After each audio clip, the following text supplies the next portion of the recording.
Bonjour mes amis. Este 10 à Redmond, c'est donc le .NET API review. Yeah, it's been a while since I've been to France, so that was scripted. Cool. Hey, surprise! We don't have any red issues. Let's just get started anyway. All right. Prefer value tuple over tuple 33791 for an analyzer and fixer. Booyah.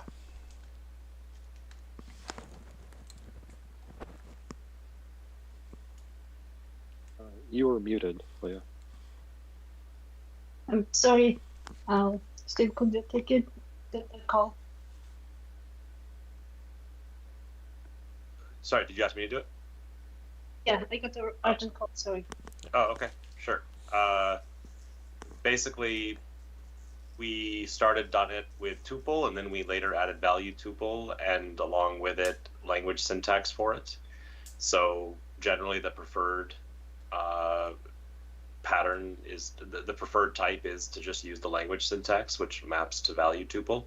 There are rare circumstances where you actually want tuple, but even in the runtime, we've preferred, even if we need an object, we've generally preferred to just box a value tuple rather than use tuple. So the general rule here would just be if you're using a tuple, suggest using the language syntax. Is the idea for this in signature or just in body? That's a good question. It could be both. It could certainly be body that's non-breaking. Obviously, it's breaking if it's in a public API signature or an exposed API signature. So it could be one where we allow for configuration. By default, we just do, internal private method body and method bodies. We allow you to opt into specifying public as well, something along those lines.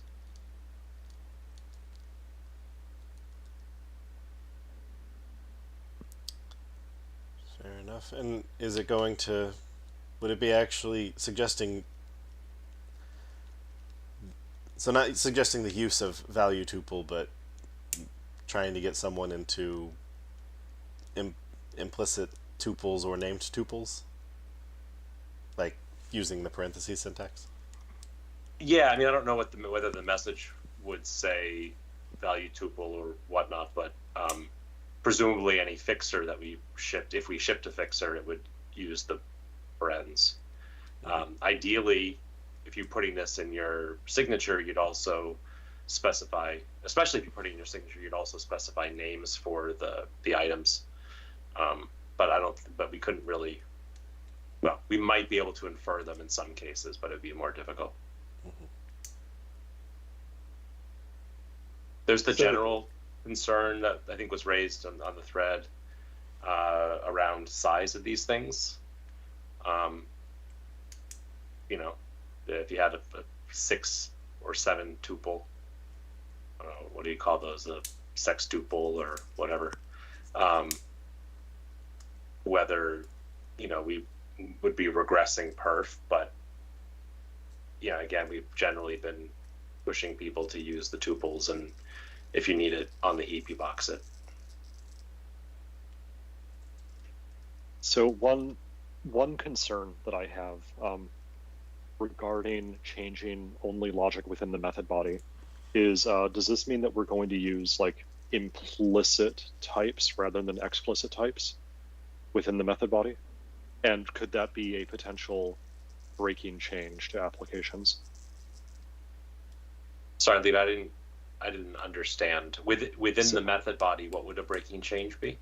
So, for example, if you're calling new tuple of long string, and then you pass 42 hello,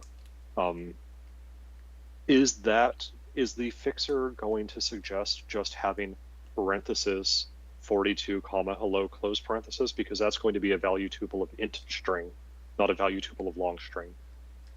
Oh, I see. I think from a fixed perspective, we could certainly say we don't want to change. We want to minimize how much we change semantics. So we would, either use the relevant suffixes to ensure the types didn't change, or be explicit about specifying the types, cast, whatever.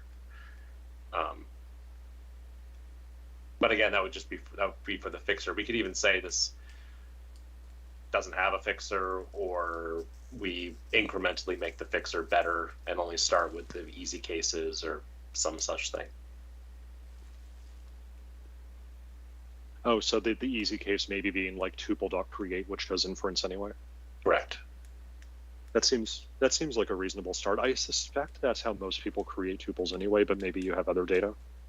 I don't, but I'm sure API, we could, do a quick grep and find what the most common pattern is. My guess is it's tuple.create, but that seems pretty straightforward then.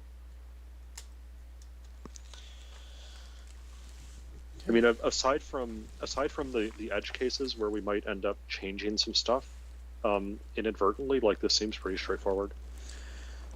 So I don't remember what we've been doing and recommending here.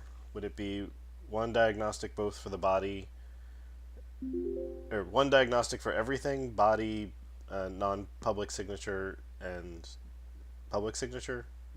Sorry, exposed. I think it'd be one diagnostic ID with a, and if we wanted to allow it to apply to public as well, I think that would be a configuration knob.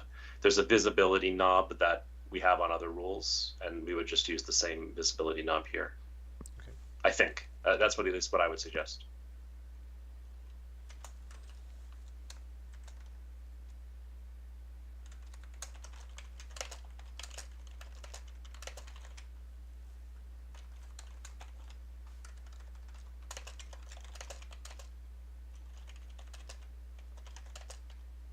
My quick Krypton app showed slightly more new tuple usage than tuple.create, but it was close. Like 5,000 versus 4,000. So although what are we doing? All the new tuple are string. And right. all from Azure SDK. Well, there you go. Literally, I'm on page 6, and I have only seen string. That's funny. Yeah, I guess I didn't look that closely. Yeah, you're right. Okay, can we exclude Azure easily using this? I guess we could just look at Elasticsearch as the other big one. And tell that's Azure Java, to use so you gotta records, that'd be remove, great. the Java stuff. Yeah. All right. Use records. It's fantastic. Sorry, so I missed. What are we doing about the public API? We're just avoiding like anything that would change public API. Or My suggestion was by default we would avoid anything that would change public API, and as we've done in other analyzers, there's a configuration knob where you could basically specify visibility. and then that becomes viral, right? Because we're not going to be like converting value tuples into tuples and so forth. So, like if you declared a local variable that was like returned from a public thing. Yeah, that such a fixer is really challenging. Yeah. I would suggest if we have a fixer, it would only apply to method bodies, and anything that impacted API signatures, we pumped on. Yeah, I'm just pointing out like you would even have to be careful to avoid things within method bodies, but I guess that's obvious. If they fed into a return or came from a parameter, yeah. Exactly. Yeah.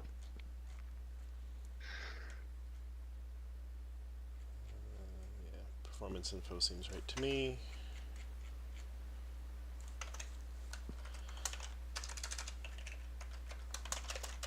I wonder how common it was or is to expose tuples from public APIs. Like, does the BCL do that anywhere notable? We do, but we're super strict about it. Basically, the only places we do it are where we're 100% sure we'd never want to add anything more.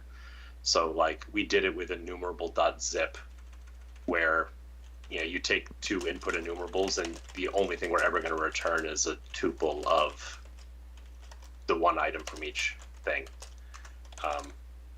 So I think we've had maybe, 4 methods that return a tuple, and that's it. Something like that. In the zip stuff are value tuples, it looks like. Oh, sorry. Did you mean the class? Well, I guess it's kind of the same thing because value tuple came along later. But I did mean the class. I don't think we have any APIs. Yeah. I could be wrong, but I don't think we have any that return system.tuple. Aside from tuple.create. Oh, sure. Aside from tuple itself. Yeah, I don't think there are any that use reference tuple. I mean, the game changer for the value tuple was once you could start naming the items, then it becomes a viable alternative to custom structs in certain cases. And so that's when we started allowing, in limited situations, core library APIs to return tuples. It looks like there's some internal places that are using non-value tuples, like as implementation details or as the base type for a class in presentation framework. Some of those should probably not be using tuple even as an implementation detail. But yeah, the that base makes sense. type is interesting. We've had multiple passes over at least .NET Runtime. In particular, Marek has made several passes through to replace tuples with value tuples. So the number that remains in .NET Runtime is pretty small, I think, but there's probably still a few. Does anyone have the historical knowledge for why the first tuple was a class rather than a struct? Everything was a class back then. Okay. The thing I've heard is because F# did it that way, and Don said it wasn't the problem, and then C# did it that way and said, "What are you talking about, Don? This is a problem."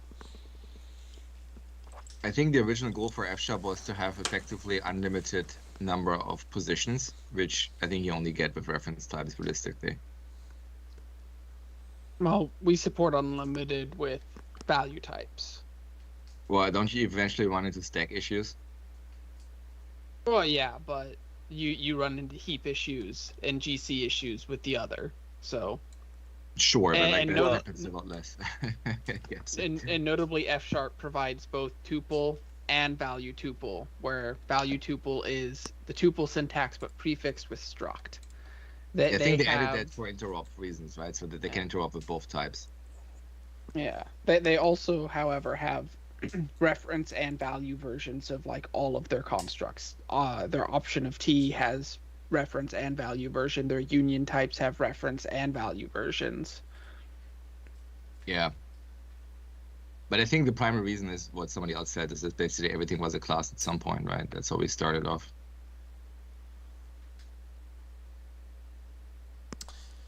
Okay, so I think I captured the notes on this one. I got Levi's concern about new tuple of long where it's presented with an int literal or an int variable.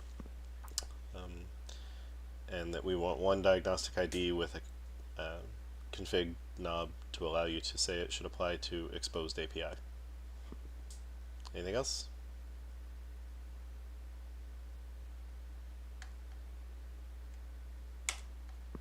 Sold.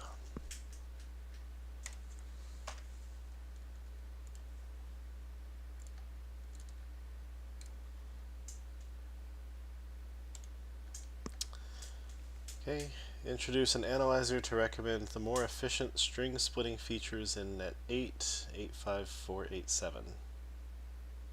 So this one is, oh, wait, sorry, Booey, are you back? Do you want to talk to it? No, please. It's Okay. fine. So this one, we have added in .NET 8 a new split for spans, which you can use for some splitting scenarios, basically where you know where there's an upper bound on the number of pieces you care about. It would be nice if we, and it's way less allocating. In fact, it doesn't allocate in the common cases at all. Whereas string.split allocates the string array and then each of the constituent strings. It would be nice if we could have an analyzer that pushed people to use the new split when it was relevant. I think the challenge here is this is probably a pretty complicated analyzer to write. We can, assuming we can make it work with very few false positives, I think it's a great thing to do. Alternatively, there's another open issue, which Levi, at some point, it would be helpful if you could follow up on.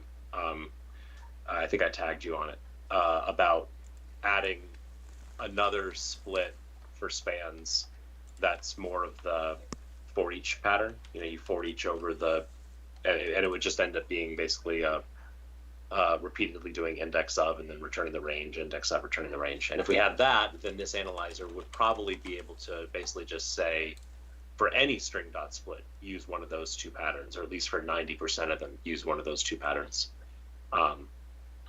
And so we could have it recommend either. Since this issue doesn't actually have a code that it thinks should be changed into some other code, what's the new split? I remember doing something with cars and encoders, but I don't remember what it is. Yeah, so there's, prior to .NET, there was no split for a span at all. There's now memory extensions.split, where rather than returning to you a string array, you give it a span of string, a span of range, to write into, and it writes the range of each substring into that span. Okay, and it's just newer than APIs of .NET has indexed.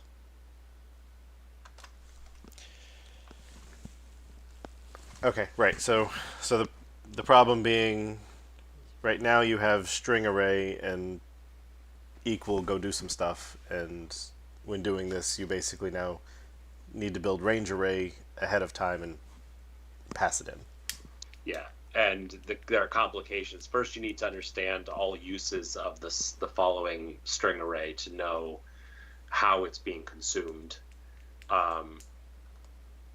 You need to, for it to be really efficient, you need to stack allocate the range span that you want to pass in, which you only want to do if it's a small enough thing. And then you need to know exactly which pieces you're pulling out so that you only, either allocate the strings for just the pieces you care about or don't allocate the strings at all. So it's a valuable thing to push people to the new feature, but either with what we currently have, either there would likely be a lot of false positives, or we would have to do a significant amount of work in the analyzer to make it very few false positives. I think it's worth doing. I think we probably wouldn't want to approve a PR for this until we were sufficiently confident in its false positive rate. Yeah, like I was gonna say, it seems like, if somebody's using it in a for each, that actually wants the iterator split, which apparently we don't have yet. And I can't think of another case where you could tell someone how they could use the new split correctly. Like, I'm just wondering if it fires and you even go to the diagnostic page, will it just be like, so there's now this span dot split, and if you can figure it out, your app will be better. And it's like, but maybe that's not a thing worth having an analyzer for. Yeah, and the easy cases are the ones where you actually pass the count to string dot split, because then semantics are basically identical. It's just a question of it's being returned or written into the destination. The hard cases are when there isn't a count provided, and often people will use string dot split when logically they could have provided a count, they just don't. So if you're splitting a string on comma, because the input is only ever has one comma in it, you just do string dot split, and then you access string sub zero, result sub zero and result sub one. You could have passed a count there, but most people don't. Yeah, because it seems like this could fairly, like with a low noise rate, identify when you call split with a count. Yes. And I wonder if that's all we should turn on for now. Well, And we can certainly start there and expand it out if we found, if it was easy to analyze that someone didn't pass a count, but we did data flow on the resulting value and saw that it was only ever used for, result sub zero, result sub one, then potentially we could do something meaningful there. But it starts getting much more complicated the more you try and encompass. I think if data flow says they only used 0 and 1, that means you actually want to pass a range of 3? 3. Yeah. But yeah, because I just worry that we wouldn't be able. Somebody could see this and then jump the FW link, and that we can't explain what they could do to make their code better. And so I think each time we need a different explanation, maybe that should be a different diagnostic ID, and until we can write the docs page for it, we shouldn't turn it on. It's just my gut. But if we can do split with a count easily, and that one can maybe that one can get a fixer, then that seems like a good place to start. Yeah.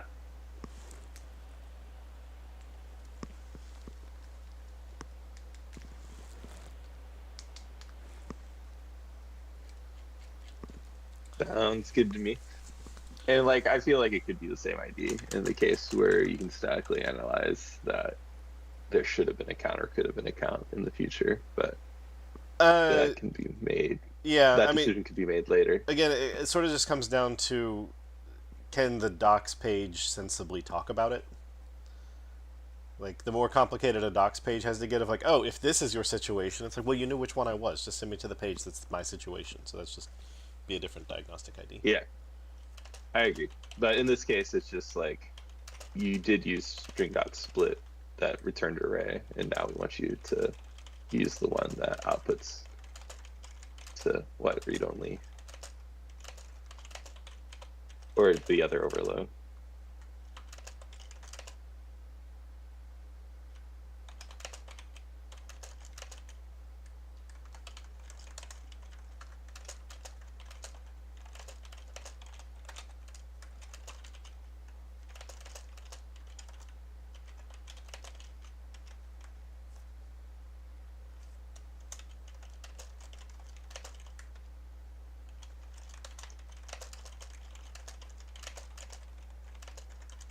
Do we want to do similar analysis for trimming?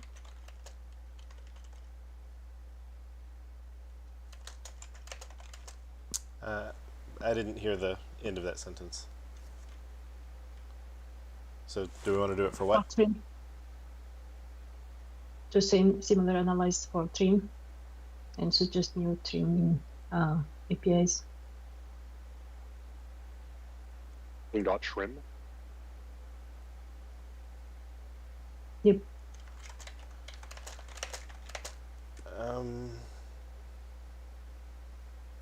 May because We trim is weird. Because the question is, do you actually need a string when you're done or not? Which this also has a little bit of a problem. But I missed the question. Could you repeat it? Add a similar analysis for trim and suggest new span-based. the trim method. So So yeah, trim, so trim start. trim end.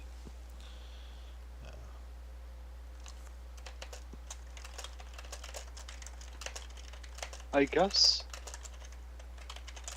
if we wanted to get in the habit of directing people to span of char as opposed to just string everywhere, then having analyzers that start directing people away from the older methods would be a good start. But I am curious about what Jeremy said. If people are just going to call toString at the end of the day, then these analyzers are actually causing worse performance, not better performance. I mean, it depends, right? If you're splitting into 10 different things, then you need to get the string for one of them. Then you've saved yourself 9 strings in an array. Yes. Yeah, but for like turning, if you have input equal input dot trim, but then you're passing input into something else as a system.string, saying that you want to make read-only span of char equal input and then trim that and then now call that .toString, you've just added noise for no reason. Sure. Yeah, you've added something that now always allocates, where previously it almost would never allocate. Yeah, there's often a lot of subtlety. Like if you're passing the input dot trim into a target function, and you might have been better off converting it to a span first before trimming if the thing doesn't actually need to return the input. But if it does, you could very likely have just made things worse for yourself. Yeah, and if you're passing the string into a thing that already itself wants read-only span of char, then dropping to Rosh char before calling trim is, if it needed to do something, will have been better asterisk. Yeah. Where that asterisk is, of course, if you have a gigabyte of white space, I know string can't be that big, but yeah, it could be a gigabyte. That the trim might help you not pin a very large object, or not pin, but root. Well, does that perhaps suggest that if you had a category of analyzers that said, hey, you're performing effectively a substring operation and then turning the thing into a rajchar anyway, like you're doing this in the wrong order. Like, Yeah. that sounds like something an analyzer could automatically fix for you. Yeah, that's valuable. If you were passing input to a method that took span, and you were calling input.trim, it'd be better to do input.asSpan.trim. Yeah, because I do see, Jeremy, your concern too about like you're still keeping this thing rooted, but in practice, if you're taking a rajchar, the method should, fingers crossed, be short-lived. Yeah. At which point the GC hopefully won't panic. Right. I mean, I gave the asterisk. It's not, it's every now and then doing a proper substring is better than doing a slice. Yeah. It is not it's not a slam dunk, or like a slam dunk. It looks like everything's going well until it bounces off the mounting bracket and everyone giggles at you. Yeah. Well, there's a lot of prior art here from Java as well, who tried that and then realized it didn't actually work in practice. So whatever. But yeah, you could imagine, as we've been discussing, an analyzer that says like, hey, you're doing an allocation then a conversion to rajchar. Like, don't do that. Ignore or prevent the intermediate allocation. Is that something that would be presumably rolled into this analyzer, or are we discussing something separate at this point? I think we're discussing something separate. Okay. Yeah. Yeah. It also becomes much more complicated in a case like this, because if you did trim before, like if you were doing string.trim.split, then you're getting back the constituent pieces as strings. If you did string.asSpan.trim.split, the ranges you get back might not be correct, because they're going to be based off of the trim data, not based off of the original. So you'd have to retrim, or you'd have to separate the string.asSpan.trim out into a local, and then operate on that local to, understand the ranges. Well, so what that's telling me is potentially there's a need for an analyzer that says you're calling trim, you're getting back a bunch of ranges, but then you're using those ranges to index into the string that was not passed into the split routine. If we saw someone writing string.trim.asSpan.split. Sure. I think most likely what's actually going to happen is that people are going to do nested splits, because they're going to look for one delimiter like ampersand, imagine like form URL encoding, and then they're going to look for a separate delimiter within that, say equals. Yeah. Although that pattern can end up being more relevant to the other split, which we haven't approved an API for yet. Yeah. I mean, you could do that, right? You just have to like sum the offsets. Like, it seems to be beyond the scope of an analyzer. Like, split and split again. Yeah, but I mean, get like, sub-ranges. why sum the offsets? If you have a range, just like pass it into the thing that you called split on, which requires you to keep it around in a local. I see. All right. So all the stuff regarding trim said it may have merit, but needs more thought, since it depends on what happens after the call to trim, and we should relegate that to a separate issue that needs more details. Okay. But so split, when we know the count, is where we'll start. And if we can get static analysis of you only use 0 and 1 and then threw it away, then we can work that into. But the passing it, calling unbounded split and for eaching is better handled by a thing we don't have yet. Calling unbounded split and passing it into a helper method is, we can't tell you that there may have been a better way of doing this. So those are out of scope for now.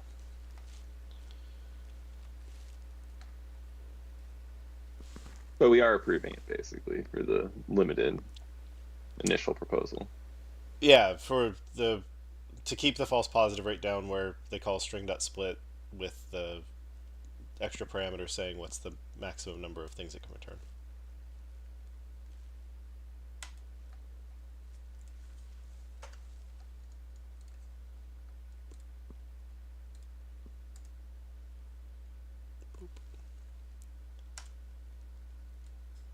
And to round off the ready to review analyzers, recommend upgrading to composite format for enhanced performance.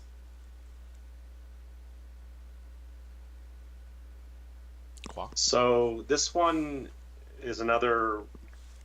This is also a good one with its own challenges. So context, there's a string.format method we've had in .NET forever. Every time you call it, it effectively redoes some of the work that it does on on each call. It has to parse the string on the composite format string each time you call it. The API also only takes objects as arguments, so it boxes any args there. In .NET 8, we've shipped a composite format type where you can pre-compute all the stuff that's pre-computable, store that into an object, and then when you call string.format, rather than passing a string, you just pass this composite format object. And those overloads also take generics for the 1, 2, and 3 arguments overloads. So it's a lot more efficient. And it's intended in particular for cases where, for example, you're pulling your strings from resource files or things like that, where you couldn't, ideally you would use string interpolation, but you can't because the composite format string isn't known until runtime rather than compile time. So we could very easily write an analyzer and even fixer that changes your string formats into use of composite format. My hesitancy around it, and I think that's a good thing. I think it's a good analyzer to have, and a good fixer to have. My hesitancy is purely around the default severity, and that a lot of times in some systems, the majority use of string format is for things like exceptions, and we don't necessarily want to use composite format for those situations. You might, but you're basically, the typical refactoring would be to put the composite format into a static read-only field or something like that, and then you're basically paying for doing that work at class initialization time for all of your strings, even though they're only going to be used on exception paths. So I think it's reasonable to provide the analyzer fixer. It's just a question of how much do we want to actually put it in people's faces. Yeah. I don't necessarily see in this report an example of what code it would trigger on and what code it would replace it with. It's a good question. Yeah, we probably should have added that here. It would trigger on, say, string.format culture info.invariant culture, comma, some string variable or sr dot whatever, comma 1, comma 2. And it would replace that with the exact same thing, except instead of the string variable, it would be a composite format variable, and that composite format would be created as a static read-only field, initialized with composite format.parse the original string variable. Okay. Assuming it could be refactored in that fashion, like it was the string was coming from a static or was a constant or something like that. So I see what you mean about exceptions being the common thing within VCL for this, but I want to say that that frameworks like system.data actually use string.format pretty frequently for building up like SQL queries. I might be mistaken though, but it could be enlightening to pull in those. Yeah, it would absolutely be valuable for those cases. And there are places where the strings are used for UI, or they're used for response rendering for HTML pages. Like all of that, totally valid use case. In fact, that's the primary reason this type exists. So the concern is just how much are we pushing people to use it in cases where it's valuable versus not. We could potentially, if we cared, there are things we could do as well. Like we could make it configurable, whether if it sees you're doing it as part of an exception call site, maybe it doesn't do it there. Or we could make it lazily do it, so it only creates the composite format instance on first use, or so there are other things we could do. I think the default of just always doing it when we see it, but having the severity be off by default or info or whatever we want to choose is reasonable. I just want to make sure we think it through and we don't necessarily push people to, in some sense, de-optimize in certain cases. Yeah, and that totally makes sense. Because I would like to turn something like this on within the BCL to opt into it, to dog food it. But I think you're right. Most of the matches would be irrelevant. I mean, thankfully, I think we, like in .NET Runtime, I think we would turn it on. We're lucky in that we use sr.format as like the primary, and then that wraps the string.format, so we'd only have to suppress it in a few places. In fact, we probably even wouldn't even need to suppress it, because the analyzer, we would, if there was non-static composite format string as the input, we wouldn't be able to apply it, and so like our SR class wouldn't need to do anything because the composite format string is coming in as an argument. Oh yeah, because it's all looked up at runtime anyway. Right. It would only be if you did string.format and you were explicitly providing sr.message that we would trigger, but we shouldn't be doing that in runtime, at least. At the risk of asking the obvious, like, what about like interpolation? Would we ever recommend that, or is this just an alternative? Yeah, if the composite format string was a constant, ideally we would just recommend string interpolation. I think that already exists though. There's already a rule for that. I see. Okay. I'm 90% sure. I don't remember if it's a CA rule or an IDE rule. Let me take a quick look.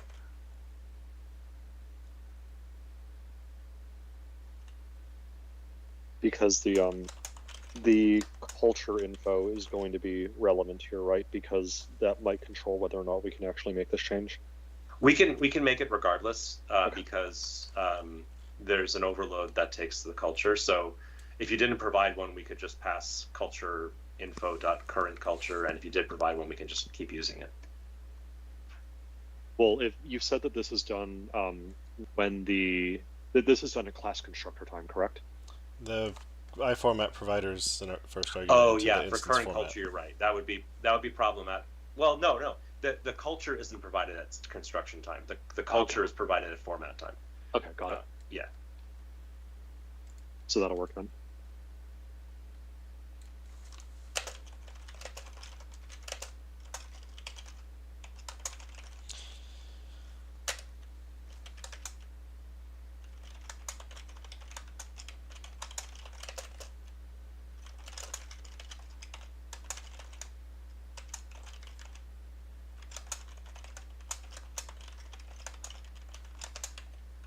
I really thought there was a rule for interpolated strings, but I'm having trouble getting one to fire. So there may not be, in which case we'd want to recommend that instead. Yeah, that because seems like cleaner.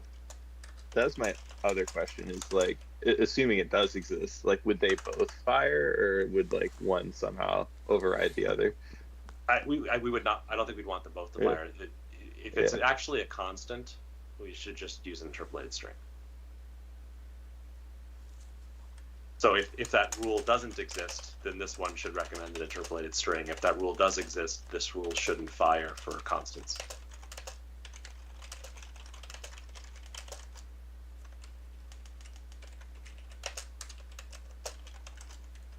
I could have sworn there was one, but I can't get it to. I wonder where it's coming, where I'm remembering it from. I don't think it exists for libraries analyzers at least. I don't remember any. Okay, now the issue actually says what it wants to do.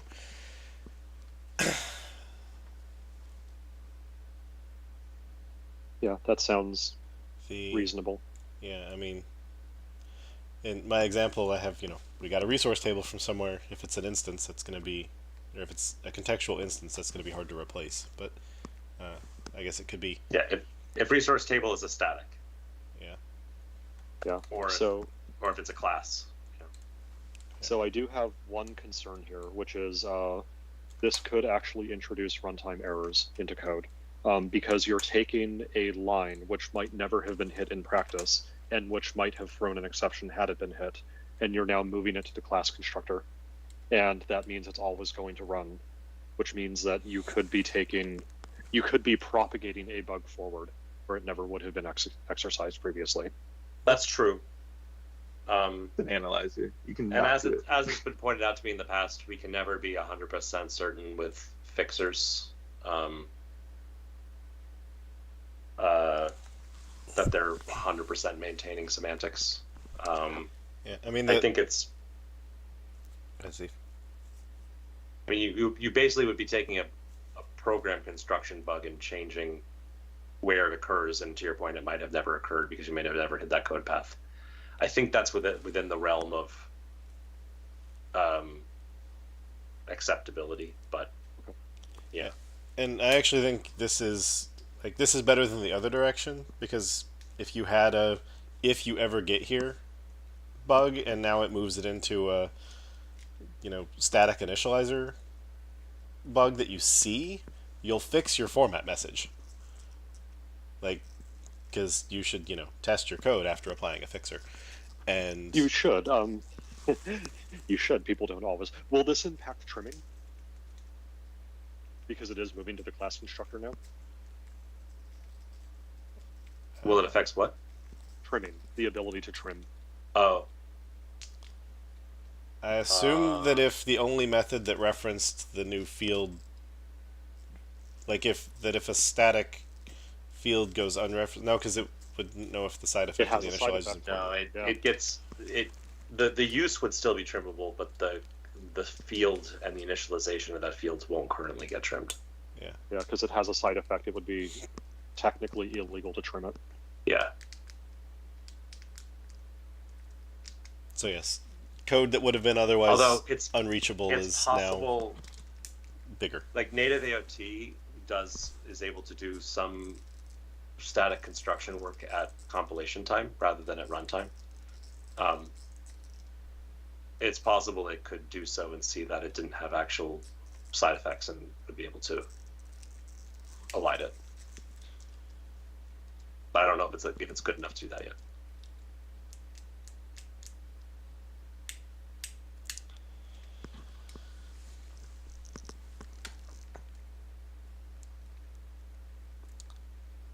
All right, so this is. I feel like these are all good objections, in both mine and Levi's and others, and maybe we address them by having the default severity be off or hidden or whatever, and the docs page calls out why you'd want to do it and why you wouldn't want to do it, or something like that. Yeah, but so what's the trigger when it's getting a string from a static property? I think from any static. So it could be a static method result, could be a static property, could be a static field, but nothing instance, nothing local. And how about a foreign const? I think for foreign const we want to recommend interpolation. Right. Would we? Because that would be taking the const from potentially being something in shared source to you've now interned it into the local code. That's well, for an interpolated string, it's. Oh, I see. You'd be making a copy for the interpolated string. You mean? Yeah, because if you're like shared constants dot the way we format this exception. Yeah. And so would it be any static or const reference it thinks should go to composite format? Yeah. Literals that's a good point. should go to interpolated string. That's easy. Definitely. Yeah. With a different ID and a higher severity, presumably, right? Like, it would help to know what actually existed. for sure. Yeah, I would have a different ID for certainly a different ID for ones that would go to interpolated strings. The const is an interesting question. If you've actually defined a const, that's hard. Mm-hmm. It's better as an interpolated string, but you are copying it at that point. Right. So it really comes down to now how many copies of it would exist in your code, and are you making forward engineering hard? Yeah, I think it. I don't know. Maybe for that case, you would. I mean, both analyzers could try trigger- claiming it, right? I was gonna say maybe at that point you trigger both fixers and give people a choice. Yeah, I think the double is actually semi-reasonable for a const. Because, like, presumably the person put in the const for some sort of sharing. So give them the choice. Do they want perf or do they want the sharing? Yeah, I mean, I think the problem would be if you see like 3 of these where they're not using a const, and then you say fix all, it won't tell you. Some of these places I was going to fix would have had alternative suggestions. Right. Just because that's just the way bulk fixing works. But you know, one is always Well, free to. not if you gave it its own diagnostic ID. If You give const their own diagnostic ID. You allow. True. Yeah. Yeah, so if you did a different diagnostic ID for literal, const, and static, and literal says go interpolated, static says go composite format, and and then both fixers light up for const, Right. then that would work. Sure. So do we want to just say, if we don't already have the interpolated string one, that we should just do it as part of this? I think so. Okay. I really thought we had it, but I can't find it now. So I'm making stuff up, I guess. No, you had a pleasant dream where it existed, and you prefer to live in that world rather than this one. That's fair. Did we just approve it and not do it or something? Like, I feel like I remember discussing it at least, but.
Yeah.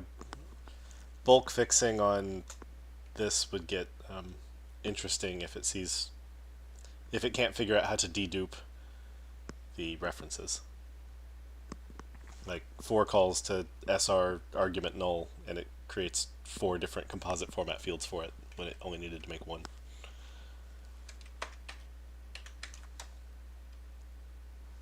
That'll be a good challenge.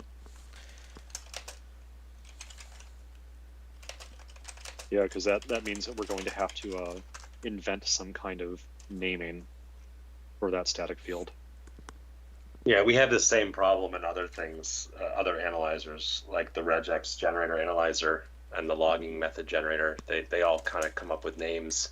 And we have bugs related to that too, where if it'll try and pick an unused name, but if you apply the fix all and you have multiple of them in the same class, they each currently think they find the same unused name, and then you generate multiple fields with the same, or properties with the same, methods with the same name. It's surprisingly challenging to get that to actually work right.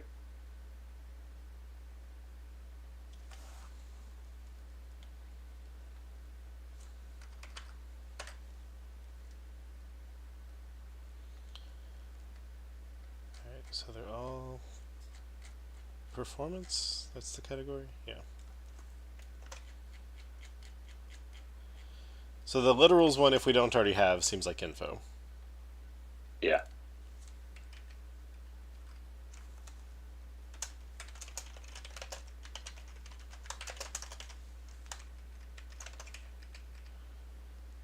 The static reference we weren't sure about, so we said hidden. I think so. Or I don't remember. What's the difference between hidden and off?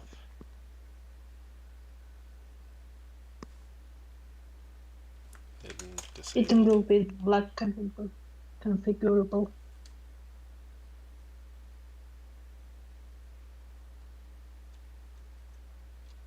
What's the impact So like, of that? so you can enable. I'm guessing here. Someone correct me if I'm wrong, but can you just view all hidden analyzer warnings? But for off, you have to enable it by ID. I feel like I remember hearing that. Yes. I see.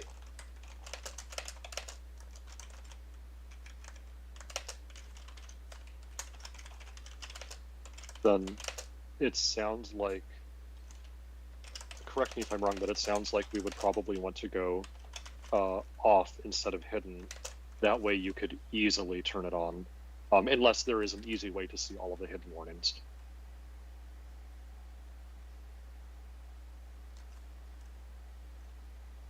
But I think I would hidden prefer- would be easier to see if my understanding is correct, because either can be selectively turned on by ID, Okay. but like hidden, you can choose to see like all hidden.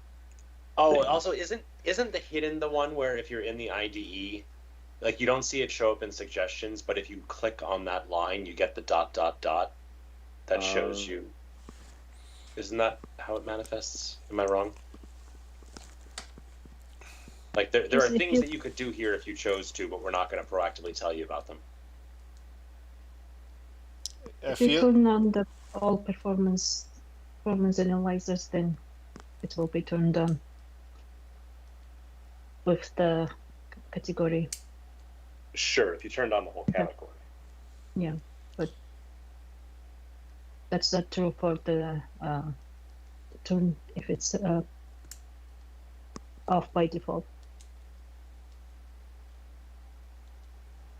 I think you might be right, Stephen, about VS. I'm not 1,000% sure, but my recollection is that hidden is like more visible than off. Like either one you can enable by ID, I yeah, believe. like I feel like I don't know if you get a ... when you're on the line or something, but I feel like it's like you click on the line and there's no like nothing in the main code space, but like the light bulb pops up on the side.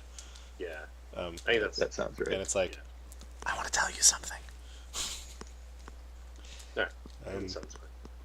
All right, so the const version, is that also hidden? I think that'll also be hidden. That also seems like it's probably. I could be wrong, but that feels very rare. To use static, not const, for format resource strings. To use const, like defined constant members as resource strings, or as string format parameters. Oh, the opposite, yeah. I've seen a number of projects, especially lately, that have things like strings.cs that's just full of const format strings. Oh, okay. Well, I stand corrected. Yeah, I tend to see it when people have some type of like XML or JSON template that they just then write into. Do it all in C#. Yeah, but like as soon as you're loading it from Yeah. some like XML or something, obviously it would have to be static. Yeah, and these, of course, happen to also be .NET Framework Stone Age projects, but that's neither here nor there. Yeah. All right.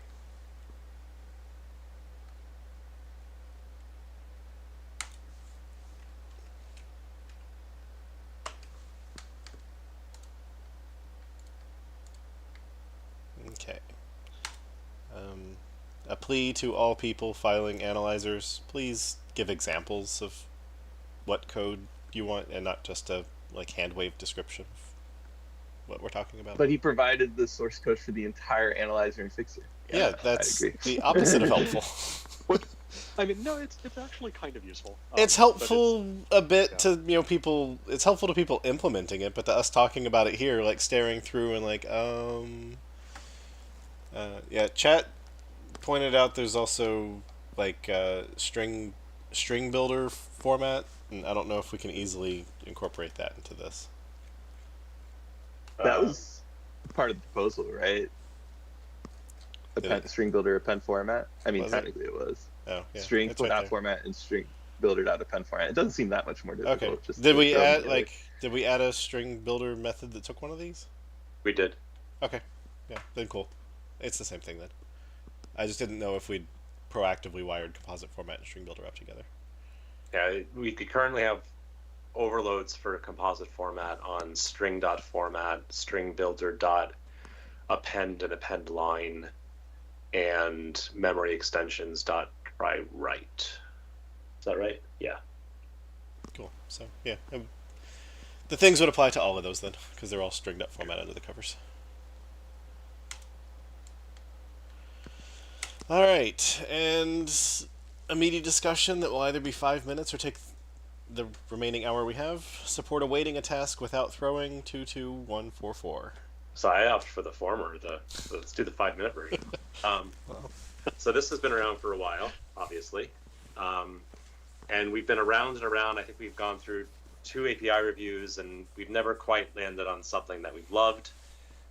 I'm hopeful third time's the charm, and it's gotten to the point where I think this will replace a non-trivial number of implementations that are trying to do the same thing but can't as well in a multitude of repos.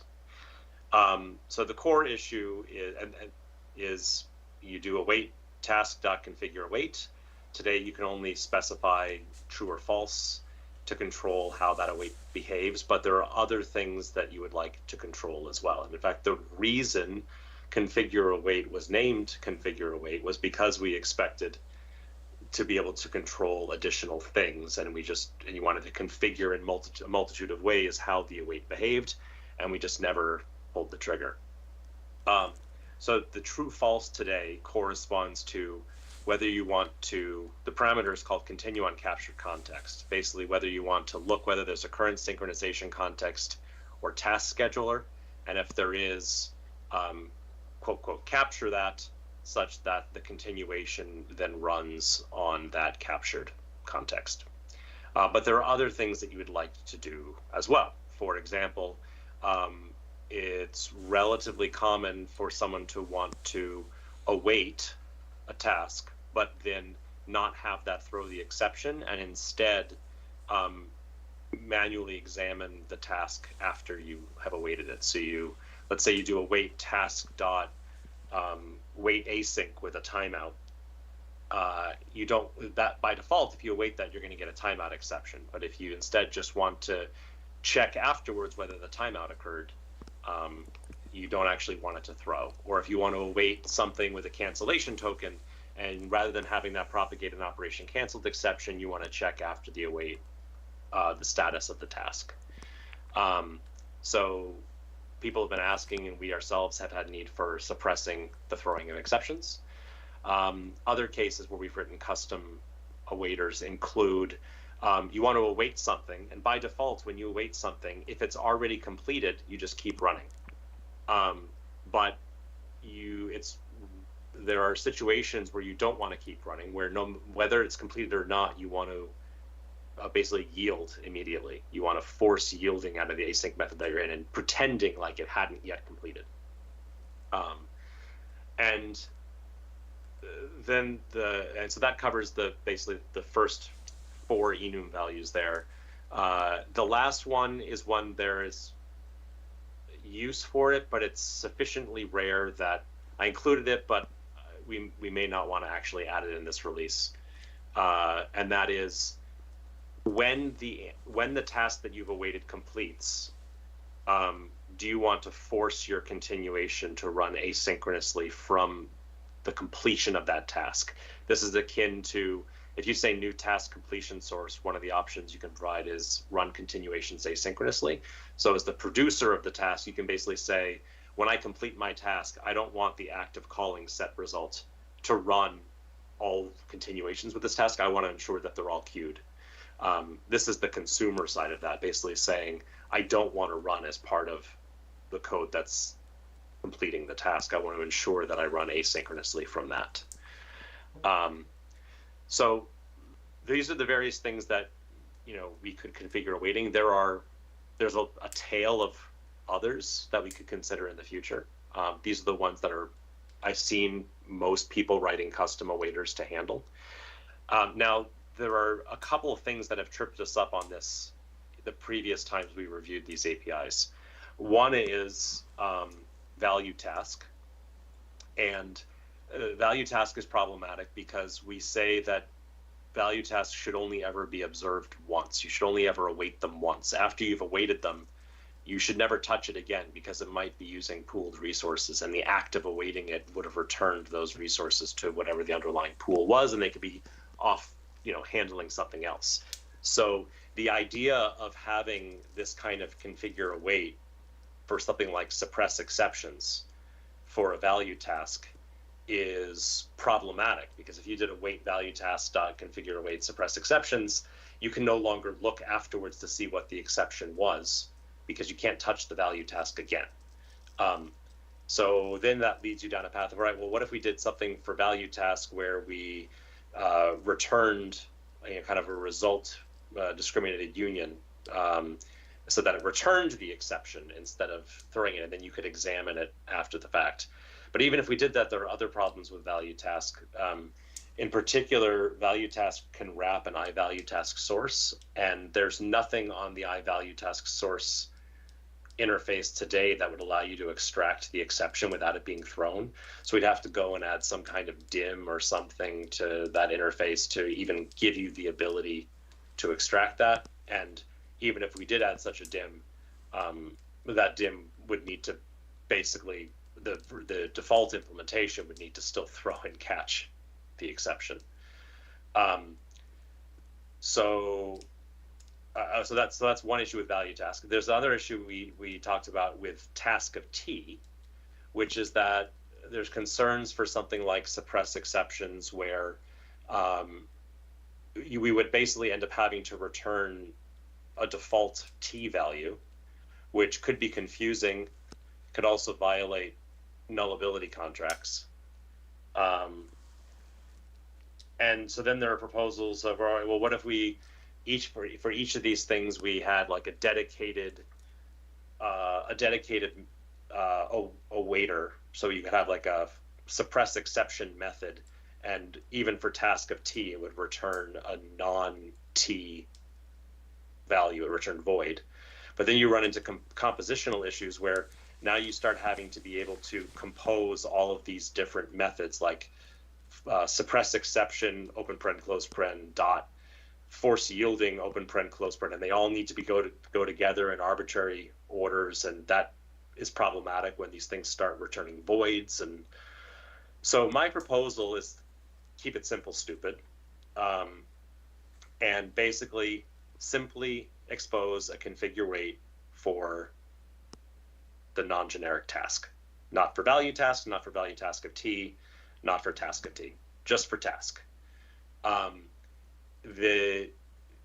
If you have a task of T, then when you use this with a task of T, you'll be getting the base implementation from the base task, and it'll be void returning.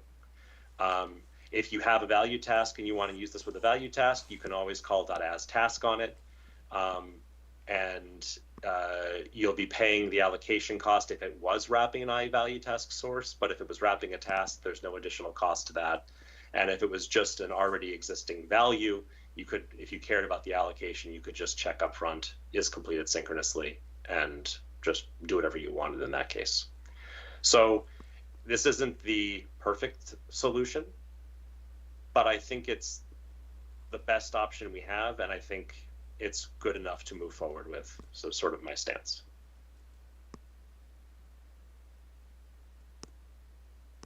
I see hands. That's weird for this meeting.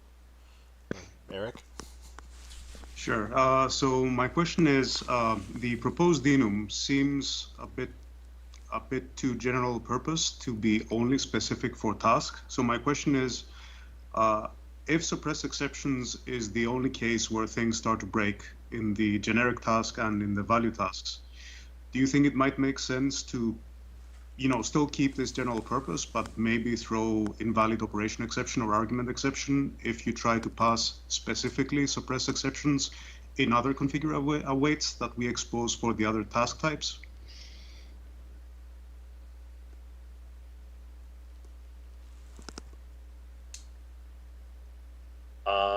We could do that. So you're basically saying still have the other three configure awaits on task of T, on value task, and value task of T, but if you pass suppress exceptions, ironically throw. Correct. Because if we don't do that, I would be surprised if this enum didn't apply to the other task types. Maybe we should call it something more specific, like, untyped task configure await options. I'm not actually proposing that. To be clear, it does apply to it. It does end up applying to task of T. It ends up being void returning at that point because you end up getting the base implementation. But yeah, I hear your point. So if you use this on task of T, like you then have to go and like store the original task to get the value or something if you care. Yeah, I mean, that's bad. Is your main objection to the value task thing, the I-value task source dim? Like, assuming, you wanted to make exceptions work? No. My main objection is it is very unfamiliar territory to return exception information as a result value. Yeah. And it should be exception dispatch info, right? So you can tell it to throw as if it wasn't suppressed. Yeah.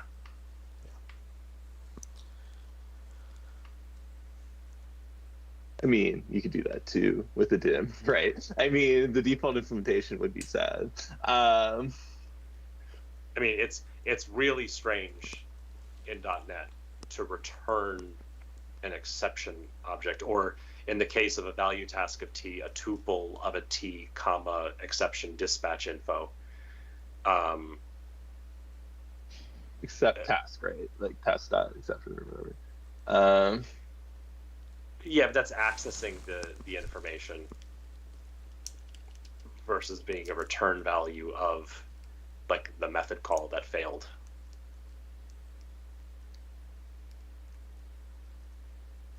Yeah, because with a value task, if it's backed by the I thingy, then you're only allowed to ask the data once. So you get the exception or you get the result. If you ask two questions, they might be unrelated tasks. So you're only ever allowed one question from it. So it would have to change the signature of that to always be returning both, and now we're go. I'll point out as well that like part of only doing it on task today means we could choose to do it on value task in the future if we wanted to. We would be constraining ourselves to using the same enum effectively, but that would really be the only thing we'd be constraining ourselves to do.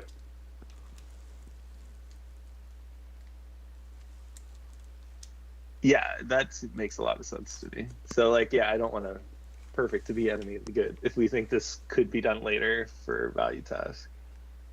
And you made the point about you can ask task and allocate sometimes when you have an I-value task source, so.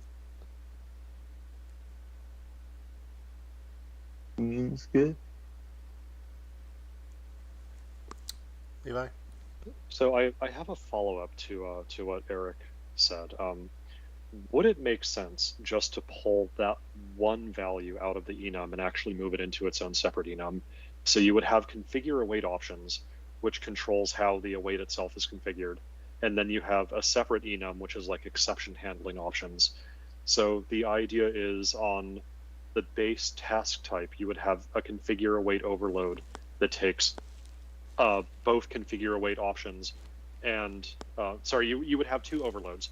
One that takes just configure await options and one that takes configure await options and exception behavior.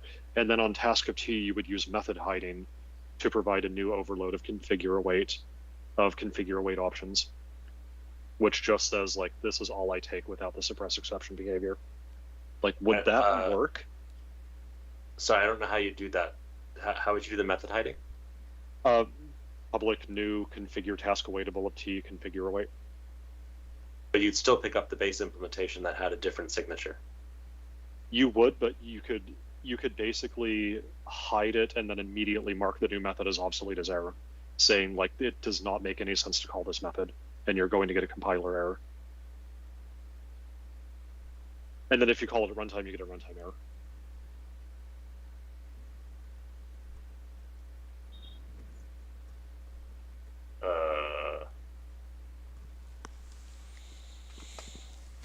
I mean, I don't see how that's different than just saying it. If we expand it to all four places, just saying that 3 of them throw if suppress exceptions was passed. Which is fine. I think if you do that, you would probably want something that at compile time, an analyzer or something, tells the user, like, this is going to fail. Like, don't call me.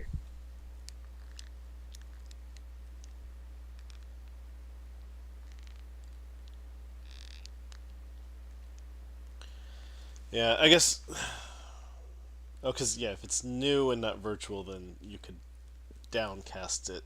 You could downcast task of T to task to get the version that doesn't throw. Right. Because it gives you the awaiter that doesn't produce a result. That would probably be confusing.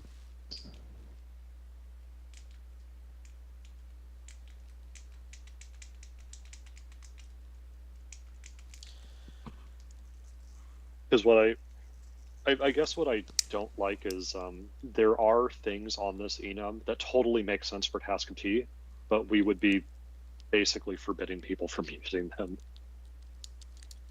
Well, we wouldn't. We would just be. They would have to be slightly more awkward. They'd have to await their task of T with the other options, and then when they wanted the result, then they call task.result after it. Yeah. So it doesn't prevent it; it just makes it cumbersome. Sure. Right. I mean, so you wanted everything else for task of T, but, like, basically because task of T can never suppress exceptions because what T would use. You that's why you want to split it. Yeah. Yeah. If we didn't split the enums, using method hiding and then having the new method, like, actually say, oh, you're passing in suppress exceptions, but you're calling it specifically on task of T, like, I can't do this. That would at least make usage of the other enum values more convenient for people who have a task of T. I mean, if that's what we wanted to do, I think I'd prefer Eric's suggestion plus an analyzer that basically said you're passing suppress exceptions to something that's going to throw at runtime. Yeah, that would work too. Just as long as the caller is aware at development time that something is really weird with this call site. Right, like an invalid operation exception if you try to use it on the thing that's visible with task of T. But that's, like, not this API though. Is it? Well, so if you had two methods, public configure task awaitable configure await blah, and public new configure task awaitable of T configure await blah, then you only need the analyzer to track that second one, and then to say, okay, you're calling the second method, and you're passing in something that has literally suppress exceptions. Like, my analyzer is telling you this is bad. Oh yeah, task of T uses new. Okay, I see. I'm looking at it now. Yep. All right. Yes, it's not virtual. It's new slot. Right. I don't think you wouldn't even need the new method for that. The analyzer can just see the receiver type. Well, you would need a new method because you're changing the return type of the method. The base would return configure task awaitable of nothing, and the new method would return configure task awaitable of t. Oh, sure. Right, which would make it a lot more convenient to use in all the other cases. And I think throwing an invalid operation exception in that case does make it more usable. Just like have it. I mean, we be already able to do return that. a value. We already do that new thing for the existing configure await. Exactly. So you can still use it as normal and just like, assign it to a result for all the non-suppress exception case. In the suppress exception case, you'd be like downcast if you really want that. You know what I mean? Just throw an invalid operation exception from task of T. I think that's reasonable. An argument exception, presumably, but yeah. Oh, sure. Yeah, sorry. Yeah, you're right. I mean, if that's the way we want to go, I'd be okay with that. Having all 4 and throwing for 3 of them if you pass the problematic one. Plus an analyzer to warn you at compile time.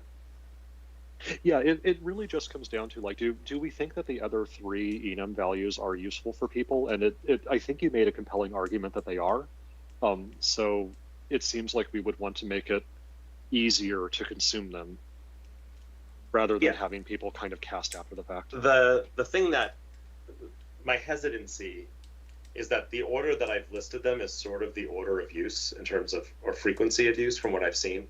So suppress exceptions ends up being one of the more common uses, and the other ones are used as well, but less so. So that's just my, we're picking what's a primary use case for this new thing and basically saying in 3 of the 4 cases you can't actually use it. Whereas my suggestion was to do it by construction, but it's fair feedback. We can also, we can also, I mean, there's nothing incompatible with that suggestion and what's on the screen. Like we could do what's on the screen in .NET 8, and if people said, oh my goodness, I really want force yielding and force asynchronous continuation for the other 3 types, we could add the other 3 overloads and still throw for suppress exceptions in the future. Right. Sure, yeah, we could always do it in the future. You're right. So, question about the force yielding and force asynchronous continuation. If I set force asynchronous continuation and the task is already completed, you would keep running synchronously. Oh, okay, yeah. So, I mean, I assume you'd want force yielding then for that scenario, which is why it's named that way. But I guess if you just were reading force asynchronous continuation and you didn't like know force yielding existed because you're like reading the code, not writing it, that might not be obvious. Like, why did you choose that over run continuations asynchronously, which is on task creation and task continuation option?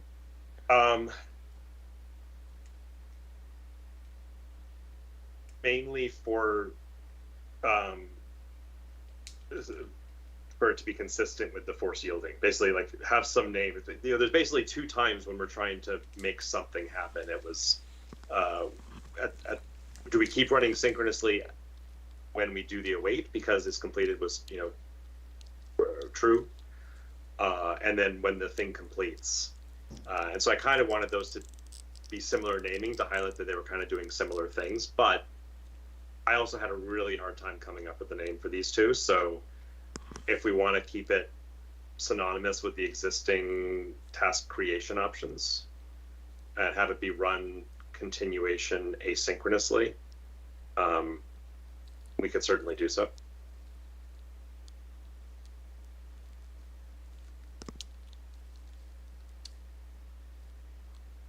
There's some benefit to having a different name, in that, like, I've messed up in the past and used like task continuation options when I should have used creation options on like we have an analyzer for that now. Source.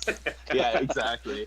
So like there is some benefit for like when they're actually different enums, then might be slightly different conceptually to for Googling docs and stuff and not accidentally using the wrong type somehow. Yeah, I'm fine either way.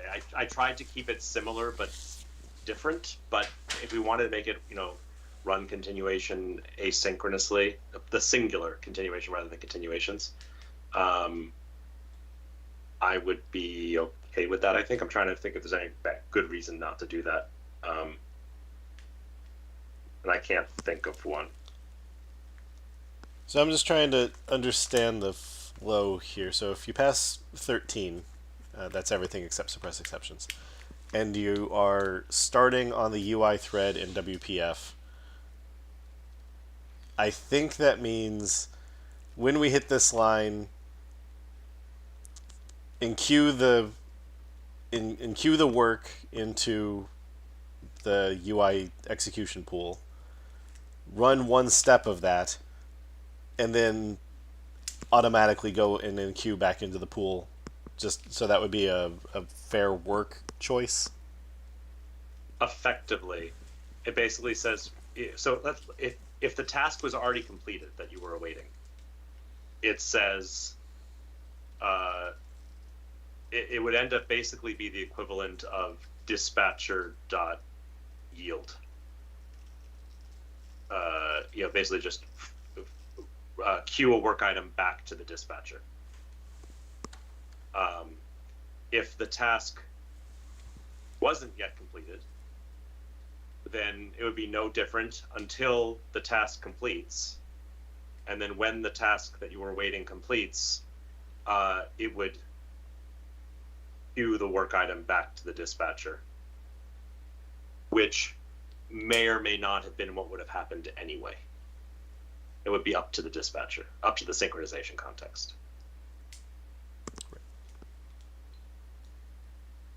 But you would be saying, I believe that you should go to sleep before coming back to me and let other work happen, is what force asynchronous continuation is. If you specify force yielding, you will always be giving up the UI thread to somebody else if there was anything else to be done in the queue, because you're always going to be forcing the work item to come back via the queue. That's basically what force yielding is. It's basically saying, even if the thing I'm waiting is already completed, I yield my floor. I yield my time. Mm-hmm. Someone else can do stuff, and then I'm going to put myself back in the queue. But if like the person or if the thing completing the task is already on the correct context, if you didn't have force asynchronous continuation, it would continue from like the completer's thread. If you were awaiting a task that completed on the UI thread, for some reason, whoever completed it, like some other work item, maybe this was a task completion source or something, and the person calling, the code calling set result called it from the UI thread, then if your continuation was destined for the UI thread, by default, that continuation would be allowed to run synchronously as part of the set result call. Because it would see, oh, I'm in an okay, I need to be on synchronization context X. I see that I'm on synchronization context X, therefore I will be allowed to run synchronously as part of the task completion. If you specify force asynchronous continuation, no matter where you were, it would queue it back to the synchronization context, even if you were already there. Makes sense to me. But if you don't force the yield, and the task, which you acquired as a shared task from somewhere else, is already completed, force asynchronous continuation is ignored? It has no impact on it has no impact on that situation. It's the only situation it impacts is if the continuation is hooked up when the task is completed. It impacts whether the completion of the task, the act of completing the task, runs the continuation. Right. And that's the part that like makes sense when you see the whole enum, because you see force yielding right above it. But by itself, I would definitely not like expect that if I hadn't like read the documentation. Yeah, I guess I have trouble identifying a case where somebody would want to be saying,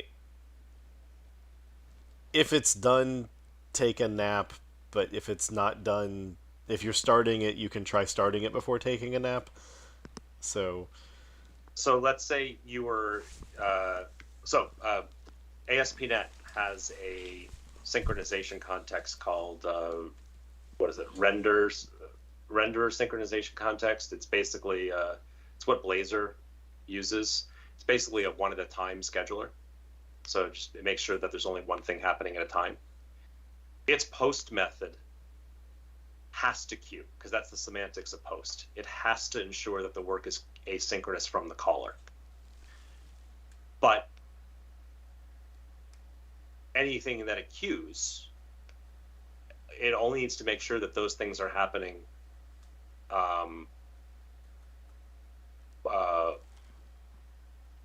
or actually, maybe I got your question. You were asking when you would not want force yielding, but want force asynchronous continuation? Yeah, or the situation, because I'm wondering if people would think that particular combination of flags would mean I'm calling into an asynchronous thing. If I'm waking it up, go ahead and run it to the point where it would yield. But if it's already done, some yielding should be happening somewhere. So if it's already done, yield me and then run it. But don't yield me unless you would have to. So the reason you want to specify force asynchronous continuation is because you don't want the work to be performed as part of the task's completion. So whoever is completing the task is calling a set result method, right? There's some codes on some thread is explicitly completing this thing. Yep. And you don't want your continuation to run as part of that. They might be calling set result as part of the lock. You don't want your continuation to run in that lock. You want to make sure it's asynchronous from that completion. You specify force yielding because whoever is invoking this asynchronous method, you want to make sure that you return back to them immediately. So, for example, we used to do this in CryptoStream, right? There used to be in CryptoStream this exact custom awaiter, because CryptoStream was going to be doing potentially significant computation. Read async and write async the very first thing they did would be await a force yield awaiter, so that basically it was queuing to the thread pool the remainder of the work for the method, but all in the flow of the async method.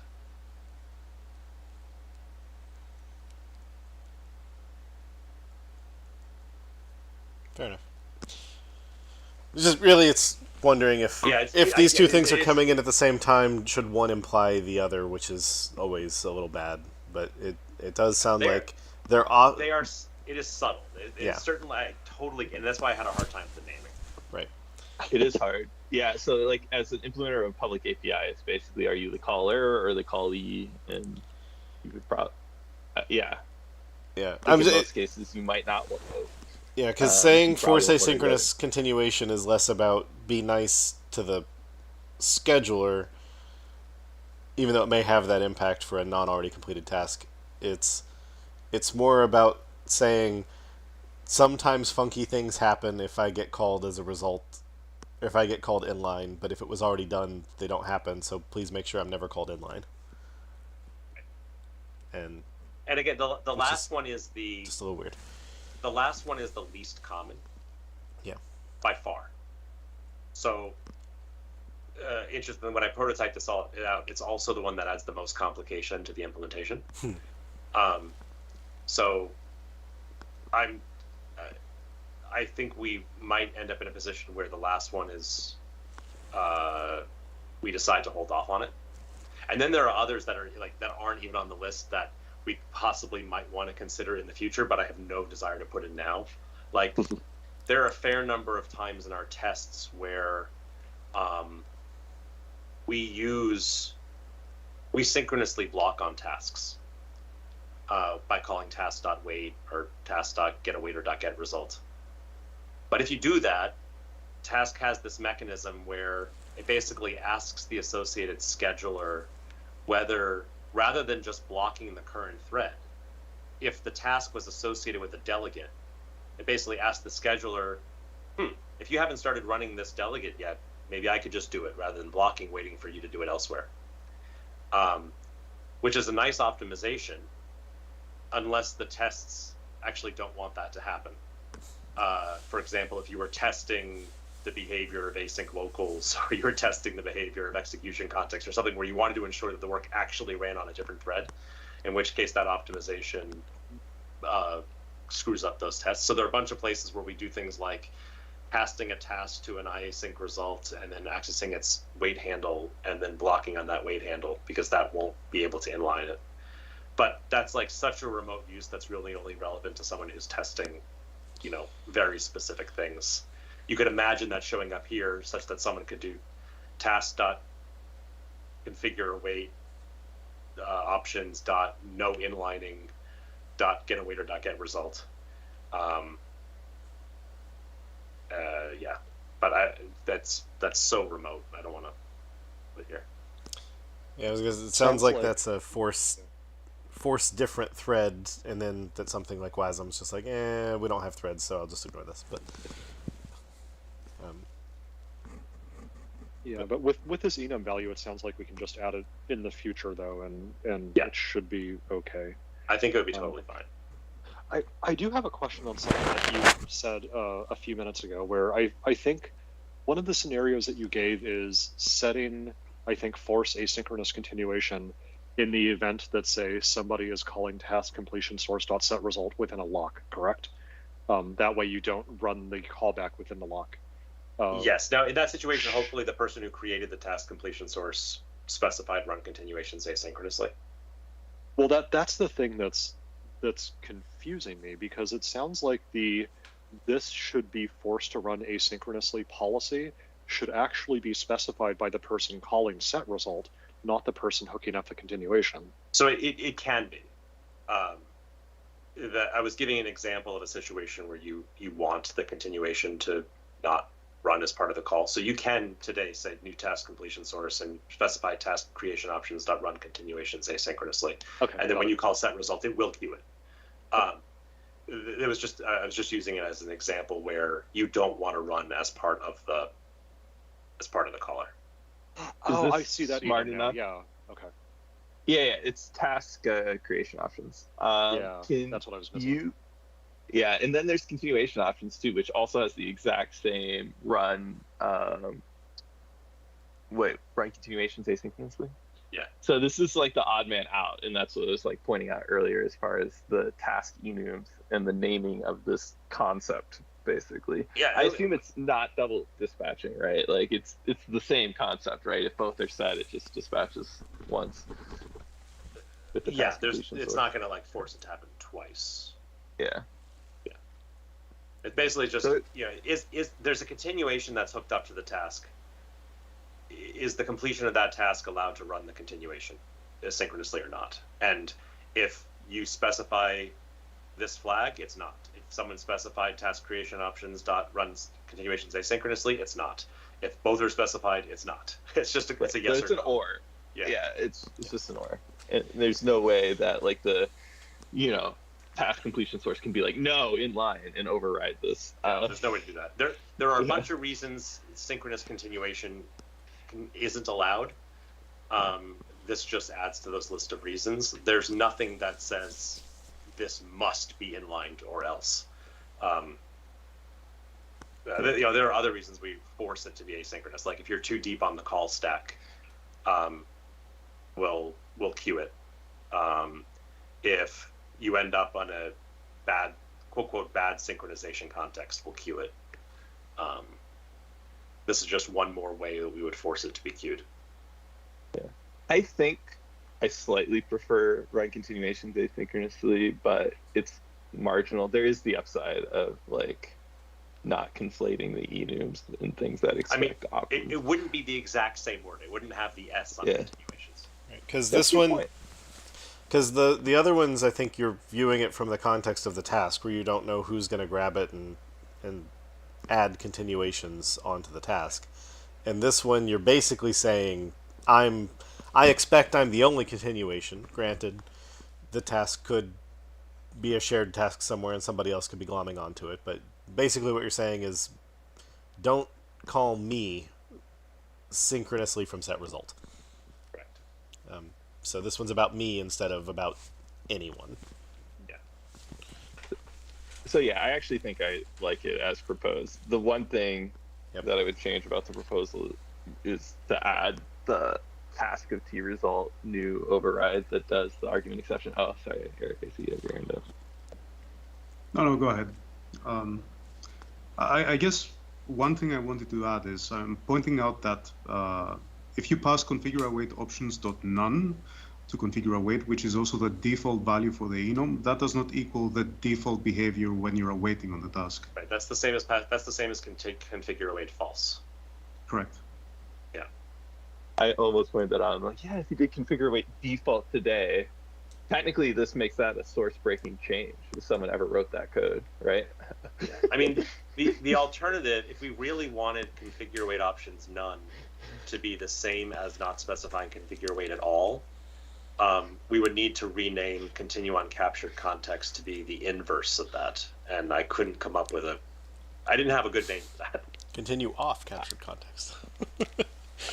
I think the similarity to the existing configure await makes that completely defensible. Yeah, I guess the only other thing I would say is like I want this on value task, but I don't think that that's going to get approved today. So like, yeah, what I would ask for is the task of T result override the new thing. Yeah, so Eric, is your concern about the naming of none? Like, do you think it should be default instead of none? No, I don't think so. I think actually none is a good name because it doesn't imply default. If you look at the previous proposal, it actually was default, but then it had a no continue on captured context name for the configure await options, which I think is awkward. So I'm just nitpicking here. I don't think people would be fundamentally confused by looking at this API. Yeah, I mean, the existing configure await has already been a little weird because it does feel like until you just know it's part of your formula of .configure await false and then stop thinking about things, that it's like, well, why would I call it and tell it don't do a thing? That seems like the same as not calling it, when in reality it's the opposite of not calling it. Yeah. And that's just You part of task. you could have default and none, right? And just default is equal to continuous captured context. But then you wouldn't be able to combine things, I think. Oh, is that not possible? You can't just have two things equal the same. You can. The toString will pick the first one in the order they were declared. Not always. Okay. I don't think we should actually do it. It's an interesting concept, though, to make it very clear. Like, the default is not none.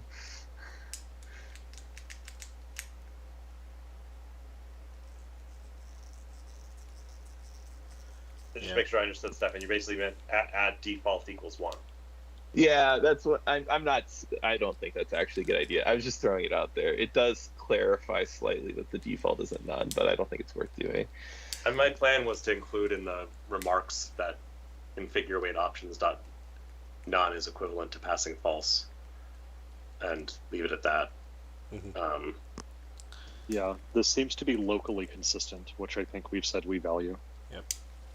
And then, because this is now introducing an overload where there previously wasn't one, and somebody already mentioned it, if you are calling the current configure await and passing the value default, which is longer than the word false, you will get a compile error in .NET 8.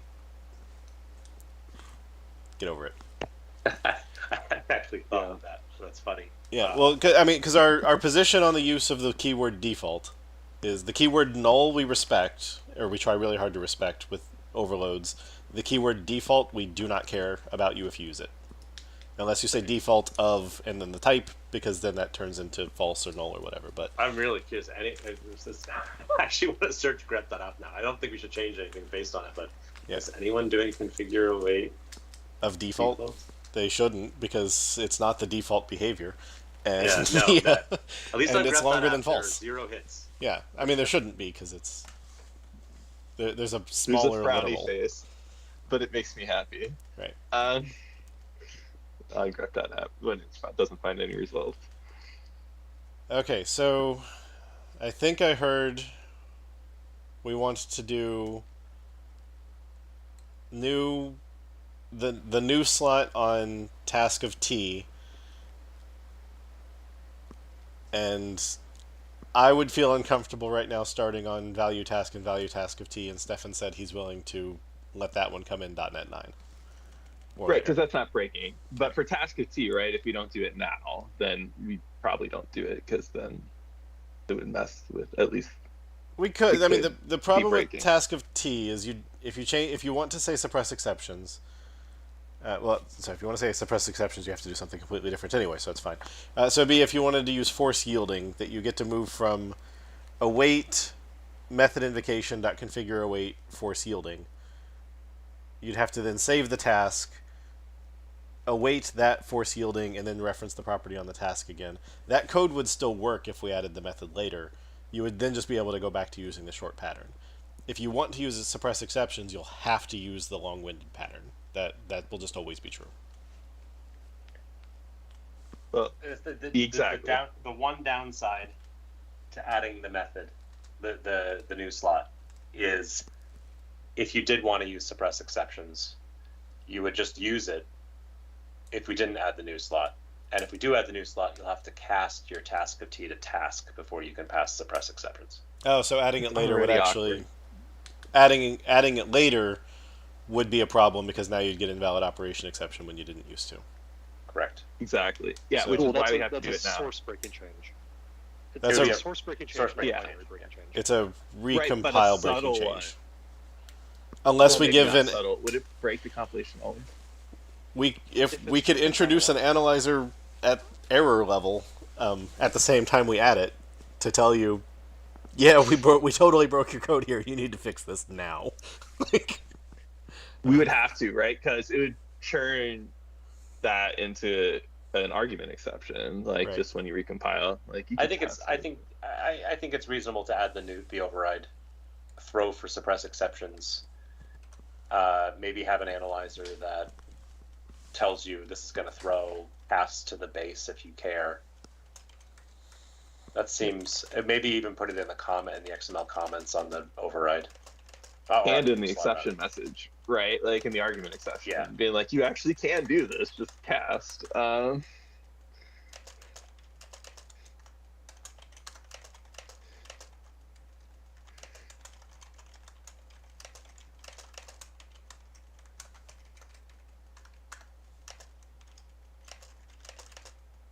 Thank you all for the discussion. I know this is not a perfect solution, but I think it's a good enough one that will address a problem we've had for years. The one thing that's missing, I think, for me is there's not a way to set that an exception happened without throwing it still, right? Like it just doesn't propagate upwards now. You mean from a perf perspective, marking the current async method as faulted without throwing the exception? Yeah, and being able to say like create the exception and say here's the exception, but without throwing and incurring the cost of the stack trace and everything. Which Right. That there's a separate issue open on Roslyn about that. okay, yeah, because that seems like it'd be very useful for cases like cancellation, where Right. you don't really care what the stack trace or anything was. You just want to know I was canceled. Right. The proposal I have in Roslyn about that, in which Julian has already prototyped in the compiler, is adding an optional get result to the pattern for a waiter, where rather than having a parameterless get result, we optionally allow for get result that has an out exception, and in certain contexts, the compiler will then choose to bind to that get result instead. It won't do it if you're inside a try block, for example, because it wouldn't. You need the exception to be thrown to replicate the catch and finally semantics well. But if you were outside of a user-written try block, then the compiler would prefer to bind to that get result with the out exception, and then it would generate the code immediately after that says if the exception is non-null, then jump to the end of the method and store that exception into the task method builder. Sounds great.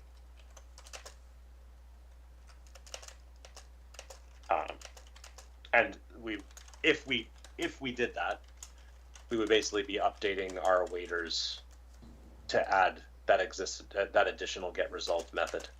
And there are details to figure out. Would we do it always, or would we have it on an extension? Because the prototype right now supports extension methods, so we could also have it be like, if you import the namespace that contains these extensions, then you'll switch to using that behavior or something, because it might have, a negative impact on diagnostics, to your point, or whatever. So there are details to be figured out. I don't think that's going to land in .NET 8, but we're currently testing it out.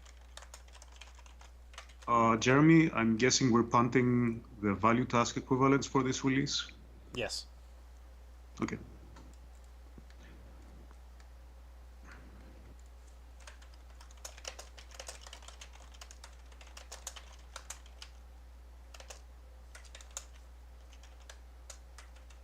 Must be nice. This will basically end up with most of our custom awaiters in runtime will go away, and most of our custom awaiters in ASP.NET Core will go away, which is nice. There's also a perf advantage to this over those custom awaiters. It's subtle, but today we have an optimization in async methods where, as long as you await an awaiter that is known to the infrastructure, so basically the awaiters that are in corelib, we take a special path that allows us to avoid creating the action delegate that's used as part of the await pattern. So today, if you have an async method that awaits anything other than one of our built-in awaiters and has to yield, it'll allocate an action delegate for the method. And so any one of those methods that employed one of those custom awaiters would end up allocating that action. And with this, because the awaiter is in corelib, we'll be able to avoid that allocation, which is nice.